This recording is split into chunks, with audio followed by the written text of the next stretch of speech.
नमस्कार दोस्तों, मैं डॉक्टर मनीष कुमार जैन आप सबका स्वागत करता हूं हमारे चैनल बी पॉजिटिव आरोग्यम हेल्थ क्लिनिक में। हम लोगों ने इस वीडियो का फर्स्ट पार्ट देखा जिसमें मैंने कोविड अप्रोप्रिएट बिहेवियर से रिलेटेड 1 से लेकर 8 पॉइंट तक डिस्कस किए।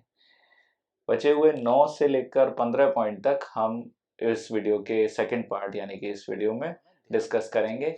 नवा पॉइंट हम बात करते हैं तो जिसके लिए अभी है ना डायरेक्टरी भी रेगुलेशंस भी जारी कर दिए गए हैं गवर्नमेंट की तरफ से कि ट्रैवलिंग जितनी अवॉइड कर सकते हैं उससे अवॉइड करें।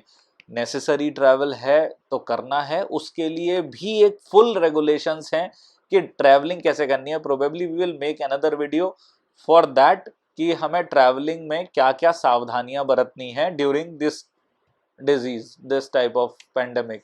जरूरी चीज ये है कि जितनी भी ट्रैवलिंग अवॉइडेबल है उनको अवॉइड करें।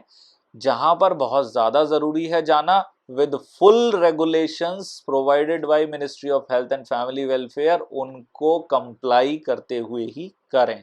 ये आपकी सेफ्टी के लिए बहुत जरूरी है। अब जो बाकी पॉइंट्स हैं 10वें 11वें और 12वें पॉइंट्स 15 पॉइंट तक, वो यूजुअली हमारे बिहेवियर पर आ गए हैं, जिसमें जैसे कोई कोविड का पेशेंट हमें पता चलता है कि ये कोविड का पेशेंट है या फिर कोविड पेशेंट का रिलेटिव है, तो हम उससे है ना एक तरीके से डिस्टेंस बनाने लगते हैं और इस तरीके से उसे देखना शुरू कर देते हैं जैसे पहले शायद हम टीबी के मरीज के साथ करते थे या शायद एचआईवी के पेशेंट के साथ करते हैं।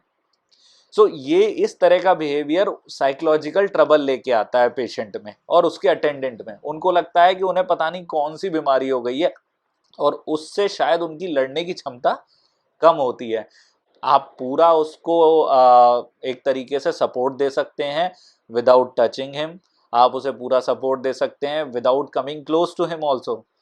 लेकिन फिजिकल की बजाय मेंटल सपोर्ट बहुत ज़रूरी होता है, तो ऐसी कंडीशन में discrimination should be avoided. Similarly crowded places, जैसे कि रेगुलेशंस हैं शादी में कितने लोग आने हैं, किसी की डेथ हो जाती है अनफॉर्चुनेट डेथ, तो उस केस में कितने लोगों को आना है, या आप कोई बहुत ही इसेंशियल ऐसा कोई इवेंट कर रहे हैं जिसमें कुछ लोगों को आना ज़रूरी है। ये सारी चीज़ें हमें देखनी है, हमें अपनी सेफ्टी देखनी है और हमें दूसरों की सेफ्टी भी देखनी है कि ये सारी चीज़ें अवॉइड करें as much as possible. Crowded places जितने हैं उनको अवॉइड करें। अगर हम सब अवॉइड करेंगे तो क्राउडिंग शायद होगी ही नहीं कहीं, और अगर इन केस जाना पड़ता है तो फुल प्रिकॉशंस के साथ जाएं और as less time as possible हम वहां पर छोड़ते हैं, रुकते हैं, उससे उसको कम से कम करें। एक बड़ा इंपॉर्टेंट पार्ट है जिसकी वजह से शायद ये चैनल शुरुआत हुई, वो था कि such a negative publicity in the social media. So avoid putting anything which is not verified. ये बहुत इंपॉर्टेंट है आज की कंडीशन में, आज की डेट में। हम लोग अक्सर ये होता है कि हमारे पास व्हाट्सएप पे एक इमोशनल मैसेज आता है, अनफॉर्चुनेटली आजकल जैसे मैसेज आ रहे हैं कि शमशान में हमारे पास अवेलेबिलिटी नहीं हो रही है, वहाँ पर दिक्कत आ रही है, लोग लाइन लगा के है ना क्रीमेशन के लिए लाइन लगा रहे हैं। That is very wrong.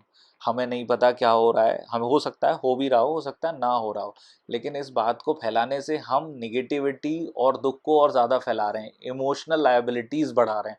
वो नहीं करना चाहिए, इन चीज़ों को अवॉइड करना चाहिए। हमें पॉजिटिविटी फैलानी है, हमें ऐसी चीज़ें दिखानी है जैसे कि लेटेस्ट डाटा दिखाएं हम कि क्लोज टू 4 लाख पीपल जो हैं वो ठीक होके घर गए, दैट इज़ बेटर। वैक्सीनेशन जो है 17 करोड़ को क्रॉस कर गया है, दैट इज़ बेटर। सो ऐसी चीज़ें हम दिखाएं। आप एक और वैक्सीन जो है वो आ गई है मार्केट में, Sputnik is ready in the market.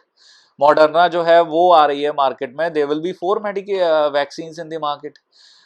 कल ही डीआरडीओ ने एक नई मेडिसिन जो है उसको 2DG के लिए अप्रूवल मिल गया है फॉर द इमरजेंसी यूज। सो इस तरह की चीज़ें आप साइट्स पे डालें, सोशल मीडिया पे डालें, बट अगेन सारी की सारी चीज़ें जो भी आप सोशल मीडिया पर फॉरवर्ड भी करते हैं किसी के थ्रू आई हुई या नई चीज़ कोई डालते हैं, please verify from reliable source. And अभी आज की डेट में most reliable source is the ministry of health and family welfare की साइट।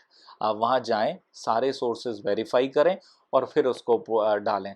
किसी भी तरह की होक्स और इस तरह की चीज़ों को फैलाना एक तो लीगली ख़राब है और इमोशनली ये दूसरों के लिए बहुत बड़ी लायबिलिटी बन जाता है। So please don't do this. 13वां पॉइंट कहलाता है कि जो मैंने 12वें पॉइंट का ही कंटिन्यूएशन है कि कोविड-19 से रिलेटेड कोई भी चीज आपको चाहिए so seek from a reliable source. So ministry of health and family welfare site is the reliable source for that.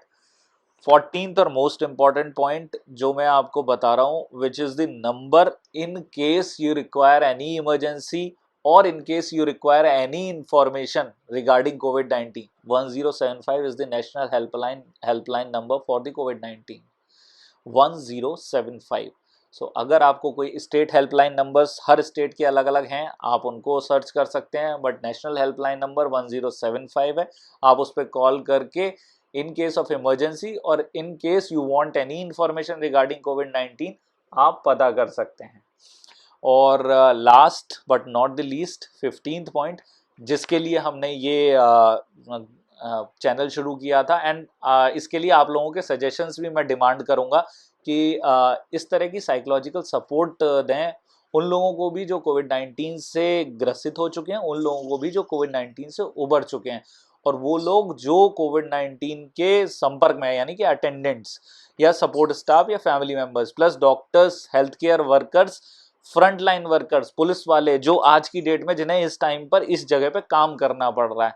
सो उन सारे लोगों के लिए साइकोलॉजिकल सपोर्ट देना हमारा और आपका ये काम भी है और ज़रूरत भी है। So please do that. इसके लिए सजेशंस मैं डिमांड करूंगा, आप लोग प्लीज़ कमेंट में सजेशन दें कि इस तरह के जो सपोर्ट ग्रुप्स होते हैं और बाकी सारी बीमारियों के लिए भी होते हैं, तो क्या इस बीमारी के लिए हम लोग शुरू करें, और अगर हम शुरू करते हैं तो क्या आप लोग उसको सपोर्ट करोगे? तो प्लीज़ इसको कमेंट में ज़रूर बताएं, और इस वीडियो के बारे में भी कमेंट कीजिएगा कि कैसा लगा आपको ये video, and please subscribe to the channel. हम इस पर रेगुलरली वीडियोस डालते रहेंगे, and we will try to help. Thank you so much. नमस्ते।